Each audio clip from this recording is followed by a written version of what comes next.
ICC champions trophy cover করতে রাওয়ালপিন্ডির Shere Khan road থেকে রেহনামাবাদ হয়ে সদরে যেতে বাইক সেবার জন্য গুনতে হবে 350 রুপি, যা বাংলাদেশি মুদ্রায় 144 টাকার মতো। যদিও পাবলিক ট্রান্সপোর্টের ব্যবস্থা আছে, তারপরও কর্মস্থলমুখী মানুষ ও শিক্ষার্থীরা এই সার্ভিসটিতে বেশ পছন্দ করেন। একটি বিষয় বেশ চোখে পড়ার মতো, তা হলো যারা বাইকার শুধু তারাই হেলমেট ব্যবহার করেন, যাত্রীর ক্ষেত্রে এটি বাধ্যতামূলক নয়।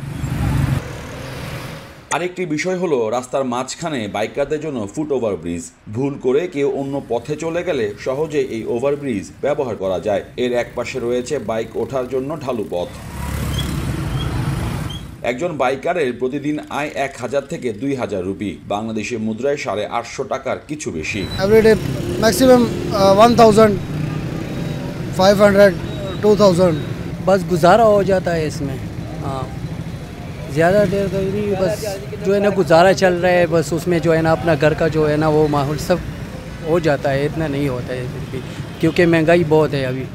এখানে সবচেয়ে বেশি জনপ্রিয় রাইড অ্যাপের নাম হচ্ছে কারিম। এছাড়া রয়েছে বাইকিয়া। প্রতি লিটার পেট্রোলের দাম 256 রুপি বা 111 টাকা, যার নাম এখানে সুপার। অকটেন তেমন ব্যবহার করা হয় না, তবে বাস, ট্রাক ও ছোট গাড়িতে ব্যবহার হয় ডিজেল, যার লিটার প্রতি মূল্য 263 রুপি বা 114 টাকা। पाकिस्तान में बारिश पड़ता है और हम बारिश में खड़े हैं, मोटरसाइकिल ला के खड़े हैं।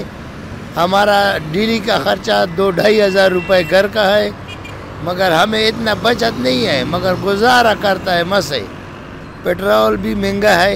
If I don't have a helmet or a license, rough driving, these cars they will disturb us. After all, they help me. রাওয়ালপিন্ডিতে ট্রাফিক পুলিশ নেই বললেই চলে। পুরো শহর দেশটির 11টি নিরাপত্তা সংস্থা নিয়ন্ত্রণ করে। মোহাম্মদ হাসিব, দীপ্ত টিভি, রাওয়ালপিন্ডি, পাকিস্তান।